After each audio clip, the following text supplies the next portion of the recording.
अस्सलाम वालेकुम लिसनर्स। उम्मीद करता हूँ आप लोग दुनिया में जहाँ भी मौजूद हैं खैरियत से हैं, खुश हैं और कामयाब हैं। अल्लाह ताला मेरे तमाम लिसनर्स को, ख़ास तौर पे बिलाल साहब को और मेरे अजीज़ व अक़ारिब को, मुझे हम सबको सेहत दे, ज़िंदगी दे और हमारे तमाम कामों में आसानियाँ फ़रमाए। गैर इससे पहले आज की बहुत ही हॉरिफिक स्टोरी की तरफ बढ़ें। अगर आप में से किसी ने भी मेरे चैनल को सब्सक्राइब नहीं किया तो मुझे सपोर्ट करने के लिए इस चैनल को सब्सक्राइब कर लें और अगर हो सके तो इस वीडियो को, इस ऑडियो को लाइक कर दें। अक्सर मैंने आप लोगों के साथ मुख्तलिफ़ एरियाज़ के बारे में, ख़ास तौर पे बर सग़ीर पाक व हिंद के बारे में बहुत सारे किस्से, बहुत सारी कहानियाँ शेयर की हैं। इन कहानियों में कभी कभी मैंने आपके साथ बंगाल की कहानियाँ भी शेयर की हैं और आज की ये जो कहानी है ये बहुत ही हॉरिफिक कहानी है और आप एक लम्हे के लिए सोचें कि अल्लाह ना करे इस तरह का कोई वाक़या आपके साथ या आपके किसी फैमिली मेम्बर के साथ पेश आए तो आपका क्या रिएक्शन होगा। ये कहानी हमारे एक बहुत पुराने लिसनर हैं अशरफ साहब की कहानी है और ये कहानी उस दौर की कहानी है जिस दौर में बताते हैं कि 1960s चल रहा था और ये ढाका में, या आप कह सकते हैं कि ढाका के एक छोटे से गांव में रहा करते थे। बेसिकली पुराना दौर था, गुर्बत चल रही थी और इतने असबाब मौजूद नहीं थे, तो तालीम हासिल करना बहुत ज़्यादा मुश्किल हुआ करता था। तो इन्होंने 5वीं तक तालीम हासिल की और उसके बाद जॉब की तलाश में इधर उधर धक्के खाना शुरू कर दिए। अब घर के जो हालात थे हर गुजरते हुए दिन के साथ साथ ख़राब से ख़राब होते जा रहे थे। अब इनके फादर का इनके ऊपर प्रेशर था कि किसी भी तौर कोई नौकरी पकड़ के हमें सपोर्ट करना शुरू करो। यानी कि इस कदर बुरे दिन आ चुके थे कि इन लोगों के पास खाने पीने के मसाइल होना शुरू हो चुके थे। और जाहिर सी बात है, जब आपके घर में मुआशी तंगी हो, पैसों के मामला ख़राब चल रहे हों, तो आपस में लड़ाई झगड़े होना ये बड़ी कॉमन सी बात है। अशरफ साहब बताते हैं कि मैंने काफ़ी देर तक जॉब तलाश की और जब मुझे जॉब नहीं मिली तो मैंने छोटे मोटे काम करना, जैसे कि सब्ज़ी लगाना या सफाई सुथराई करना या लोगों के साथ मजदूरी करना शुरू कर दिया। जैसे ही मेरे पास कुछ पैसे आते, कुछ सामान लेके उसको रोड पे रख के बेच दिया करता। उससे जो कुछ पैसे बचते मज़ीद कुछ सामान लेके कोई ना कोई काम कर लिया करता। इसके अलावा जब भी मुझे टाइम मिलता तो मैं ये नहीं देखता कि रात है या दिन है, मैं कोशिश करता कि ज़्यादा से ज़्यादा पैसे कमा के अपने घर वालों, ख़ास तौर पे अपनी माँ का बहुत बेहतर तरीके से ख्याल रख सकूँ। तो वैसे ही मुझे अच्छी तरह याद है कि हमारे घर के पास एक स्टेशन मौजूद था और अक्सर ऐसा होता था कि यहाँ से एक दिन छोड़ के या कभी कभी दिन में दो दो बार भी ट्रेन्स गुजरा करती थी। रात के औकात में अक्सर ऐसा होता कि इन ट्रेनों को धोया जाता या इनकी धुलाई की जाती। तो जब मुझे पता चलता कि इन ट्रेनों की धुलाई की जा रही है या गवर्नमेंट के जो भी अफसरान हैं वो इसकी सफाई करना चाहते हैं, तो मैं वहाँ पे पहुँच जाता। वहाँ पे उनको जाके बहुत कम पैसों में अपनी सर्विसेज ऑफ़र करता और अक्सर ऐसा होता कि वो मुझे ट्रेन या इंजन वगैरह धोने के लिए कुछ पैसे दे के मुझसे काम करवा लिया करते थे।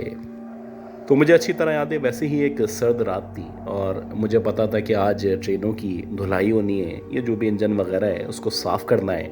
तो मैं वहाँ पे पहुँच गया और वहाँ पहुँचने के बाद जो भी वहाँ का सुपरवाइज़र था उससे कहा कि मुझे आज रात भी काम करना है। पहले पहर तो वो कहने लगा कि आज रात मुश्किल है क्योंकि आज ज़्यादातर लोग जो हैं वो जाके सो जाएंगे, सर्दी बहुत ज़्यादा है। तो मेरा मशवरा यही है कि तुम भी जाके सो जाओ और फिर कल जब हम सब एक साथ काम करेंगे तो दोबारा से आ जाना। खैर मुझे पैसों की ज़रूरत थी। मैंने उसको कहा कि मैं आज भी काम करना चाहता हूँ और कल भी काम करना चाहता हूँ। बेशक तुम मुझे कल थोड़ा काम दे देना, लेकिन आज मुझे पैसों की शदीद ज़रूरत है।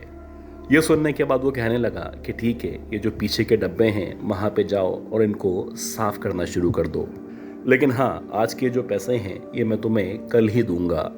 लेकिन मेरा वादा है कि मैं तुम्हारे पैसों में कोई ख़यानत हरगिज़ नहीं करूँगा। खैर मैं खुश हो गया। मैंने उसका जो भी सामान वगैरह था, जो भी सफाई के लिए कपड़े वगैरह मौजूद थे, वो सारे के सारे उठाए और पीछे जो डब्बे मौजूद थे उनकी तरफ बढ़ना शुरू कर दिया। हालांकि शदीद सर्दी हो रही थी, लेकिन जाहिर सी बात है मुझे पैसों की ज़रूरत थी। मेरे घर वाले रोज़ाना इंतज़ार किया करते थे, या आप कह सकते हैं कि अब उनको मुझसे उम्मीद जाग चुकी थी। उनको यकीन था कि जब ये वापस आएगा तो इसके हाथ में कुछ ना कुछ पैसे ज़रूर मौजूद होंगे। अच्छी बात ये थी कि जब मैं पैसे लेके अपने घर जाता तो ये पैसे सीधे सीधे अपनी माँ के हाथ पे रखा करता। खैर किस्सा मुख्तसर, ये जो आखिरी वाला डब्बा था, मैं वहाँ पे पहुँचा। वहाँ पहुँचने के बाद मैंने वहाँ की सफाई करना शुरू कर दी। उस दौर के हिसाब से ज़ाहिर सी बात है, एक लालटेन मौजूद थी और उस लालटेन की रोशनी में मैं सफाई कर रहा था। तो मुझे ऐसा लगा कि जो कोने वाला डब्बा है, यानी जहाँ पे मैं सफाई कर रहा हूँ, इससे एक या दो डब्बे छोड़ के मुझे बहुत सारे लोगों के बातें करने की आवाज़ें आ रही हैं। ऐसा लग रहा था कि बहुत सारे लोग इस डब्बे के अंदर मौजूद हैं और आपस में किसी बारे में कोई डिस्कशन चल रहा है या कोई बहुत ही अहम बात है जिसके बारे में ये लोग गुफ्तगू करते चले जा रहे हैं। थोड़ी देर तक जब मुझे मुसलसल आवाज़ें आती चली गईं, तो मैंने सोचा कि मैं ज़रा जाके देखता हूँ कि आखिर कौन है जो इतनी ख़ास बातें ये इतनी रात में इस तरह से बैठ के बातें कर रहा है। खैर जैसे ही मैंने इस डब्बे का दरवाज़ा खोला और दरवाजे से निकल के जब मैं नीचे कूद के बराबर से बराबर वाले डिब्बे की तरफ बढ़ना शुरू करता हूँ, तो मेरे हाथ में जो लालटेन मौजूद थी उसकी रोशनी बासानी उन डब्बों में या उन डब्बों के अंदर जाती हुई दिखाई दे रही थी। अब जैसे ही ये रोशनी उस तीसरे वाले डब्बे के अंदर पड़ी, तो मुझे ऐसा लगा जैसे कोई खिड़की में खड़ा हुआ है या खिड़की के बिल्कुल बराबर में कोई ना कोई मौजूद है।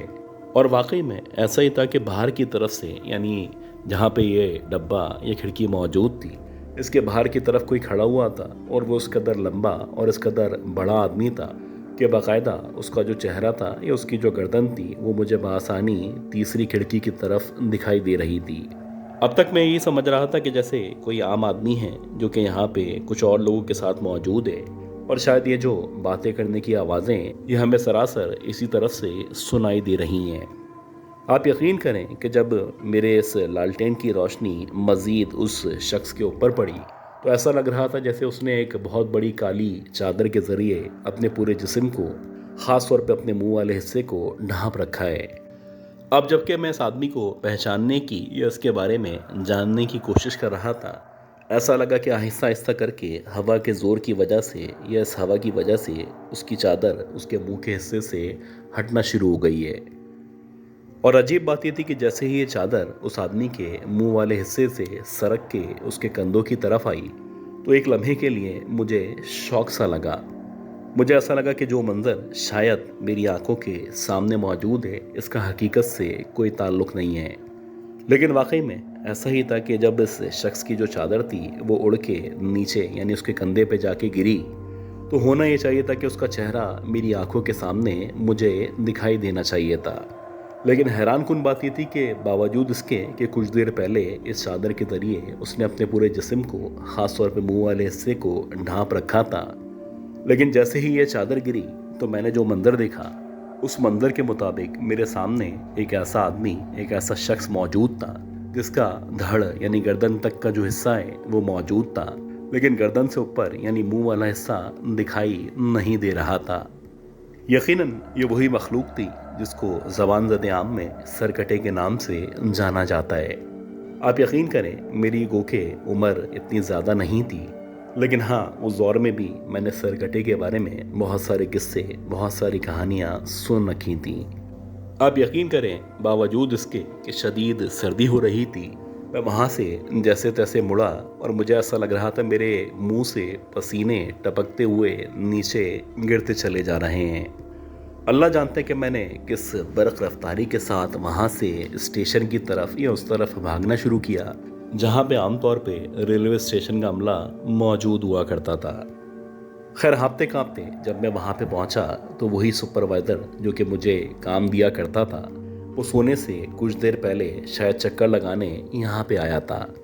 मैंने उसको देखा तो मैं भागते भागते एकदम से उसके पास, या आप कह सकते हैं कि उसके सीने से जाके लग गया।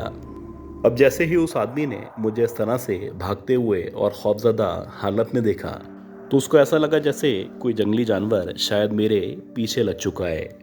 खैर अल्लाह जानते हैं कि मेरे पीछे ना ही वो सरकटा मुझे आते हुए महसूस हुआ और ना ही इस आदमी ने उस तरह की कोई मखलूक को मेरे सामने देखा। बहरहाल कुछ देर के बाद जब मेरे होश व हवास बहाल हुए, तो मैंने इसको बताया कि मैंने ऐसे ऐसे एक सरकटे को वहाँ पे खड़े हुए देखा था। वो कहने लगा कि मैं इसी वजह से तुम्हें मना कर रहा था कि आज रात तुम वहाँ पे काम ना करो। जब बहुत सारे लोग होते हैं तो इस तरह की जो भी मखलूक़ात हैं वो इंसानों के सामने आने से परहेज़ किया करती हैं। लेकिन क्योंकि तुम्हारी ज़िद थी या तुम्हारी ज़रूरत थी जिसकी वजह से तुम मेरे पास आए थे, तो इसी वजह से मैं तुमको मना नहीं कर पाया।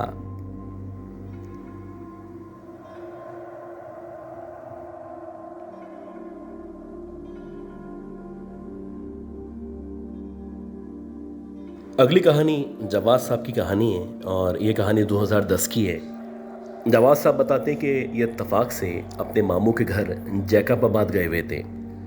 अब जैकबाबाद का जो वेदर है, गर्मियों में शदीद गर्मी हुआ करती है और अगर आप सर्दियों की बात करें तो सर्दी भी बहुत ज़्यादा हुआ करती है।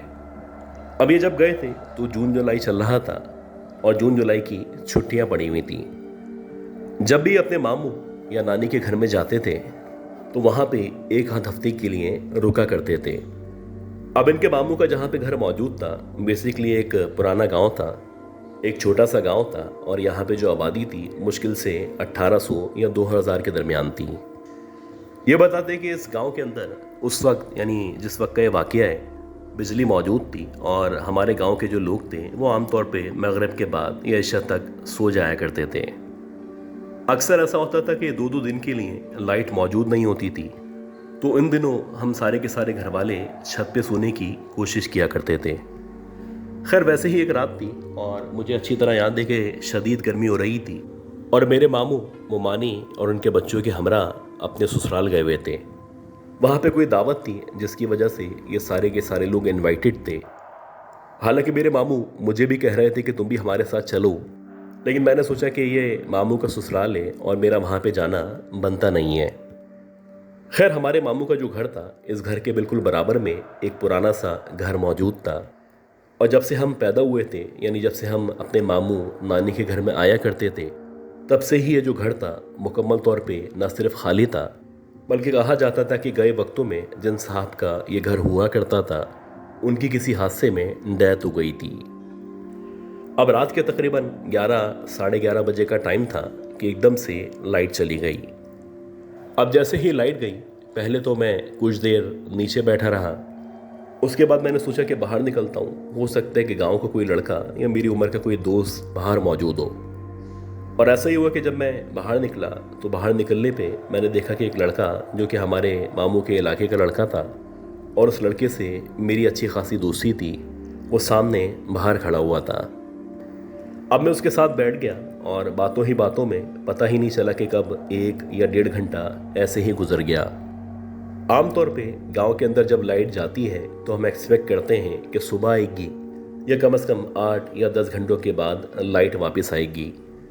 मेरी कोशिश थी कि जैसे तैसे इस लड़के के साथ बाहर बैठ के बातें करते करते रात गुजार दूं, क्योंकि एक तो मुझे अकेले अंदर जाने में डर लग रहा था और दूसरी बात ये थी कि जो बराबर वाला घर था ये इस कदर हाउंटेड था, इस कदर खौफनाक था कि इसको देख के अंदर जाने का दिल ही नहीं कर रहा था।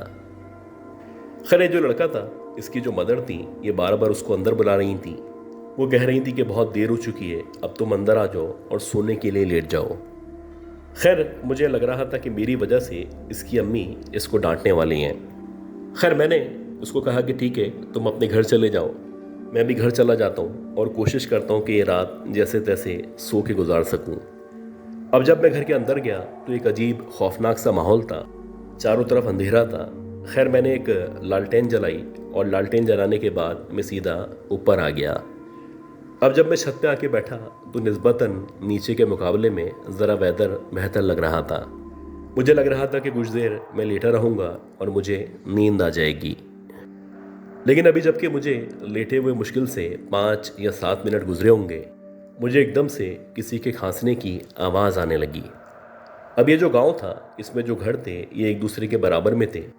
कुछ घर खाली थे, कुछ घरों में लोग रहा करते थे और मेरा ख्याल था कि ये जो खांसी की आवाज़ें शायद ये सामने वाले घर से या किसी और घर से आ रही है। खैर कुछ देर के बाद मुझे ऐसा लगा कि जैसे किसी ने बाकायदा हमिंग करना शुरू की है। अब मुझे जब हमिंग की आवाज़ आना शुरू हुई तो ये जो आवाज़ थी, ऐसा लग रहा था कि जो बराबर में घर मौजूद है उस घर के अंदर से आ रही है। हालांकि जो घर था ये काफ़ी अरसे से न सिर्फ खाली था, बल्कि इस घर के बारे में बहुत सारी कहानियाँ मशहूर थीं। अब कुछ देर तक मैं इस आवाज़ को सुनता रहा और फाइनली जब मेरी बर्दाश्त ख़त्म हो गई तो मैंने सोचा कि मैं या तो नीचे चला जाता हूँ या बराबर में झांक के इस बात को क्लियर कर लेता हूँ कि वाकई में ये जो आवाज़ है ये बराबर से आ रही है या फिर सरासर मेरा वहम है। खैर, जैसे ही मैं उस बराबर वाली छत की तरफ बढ़ने लगा तो ऐसा लग रहा था जैसे मेरे पसीने छूटना शुरू हो चुके हैं। बहरहाल जब मैं उस छत के बिल्कुल सामने आया और मैंने वहाँ से अंदर की तरफ झांका तो मैंने देखा कि उस छत के दरमियान में एक कुर्सी रखी हुई है और उस कुर्सी के ऊपर ऐसा लग रहा है जैसे कोई आदमी बैठा हुआ है। अजीब बात यह थी कि उस आदमी के जो बाल थे वो इस कदर लंबे लंबे बाल थे कि आप कह सकते हैं कि तकरीबन 7 या 8 इंच तक उसके बाल नीचे लटके हुए थे। इसके साथ साथ उसका जो कद था वो ऐसा लग रहा था जैसे बहुत ज़्यादा लंबा कद है। और इसी दौरानी में जबकि मैं उसकी बैक साइड पे देख रहा था तो वो आदमी एकदम से पलटा। जैसे ही उस आदमी ने पलट के मेरी तरफ देखा तो ऐसा लगा जैसे मेरे पैरों तले ज़मीन निकल चुकी है। उसका चेहरा न सिर्फ जला हुआ चेहरा था बल्कि उसकी जो आई बॉल्स थी मुकम्मल तौर पे सफ़ेद थीं। एक अजीब सा खौफनाक सा उसका चेहरा था और उसके चेहरे पे इस कदर गुस्सा मौजूद था जैसे कि उसको मेरा छत पे आना किसी भी तौर पे ना ही पसंद आया है और वो चाहता है कि मैं वापस नीचे चला जाऊं। खैर, अल्लाह जानते हैं कि मैं जैसे तैसे वहाँ से मुड़ा और भागता हुआ जब मैं नीचे यानी घर के बाहर आया तो मुझे ऐसा लगा कि उस बराबर वाली छत पे अब वो बाकायदा खड़ा हुआ है और अब छत पे खड़े होके बाहर की तरफ मुझे देख रहा है। ये जो रात थी जो कि सबसे खौफनाक तरीन रात थी, ये रात मैंने जैसे तैसे करके वहाँ पे गुजारी और जब सुबह हुई तो उसके बाद मैं वापस अपने मामू के घर गया। मेरा ख्याल है कि मुझे 2 या 3 दिन तक शदीद बुखार रहा और उसके बाद से मैंने अपने मामू के घर में रुकने से तौबा कर ली थी। अक्सर ऐसा होता था कि मेरे घर वाले मेरी अम्मी, मामू और नानी के घर जाया करते थे। अगर मैं कभी जाने का सोचता भी था तो मैं ये सोचता था कि मैं दिन के औकात में वहाँ पे जाऊँगा और दिन के टाइम ही वहाँ से वापस आने की कोशिश करूँगा। आज भी हमारी नानी के घर के बराबर में वो घर मौजूद है और आज भी वो घर वैसे ही सुनसान और वीरान है और आज भी उस घर के बारे में बहुत सारे किस्से, बहुत सारी कहानियाँ गाँव के अंदर बयान की जाती हैं।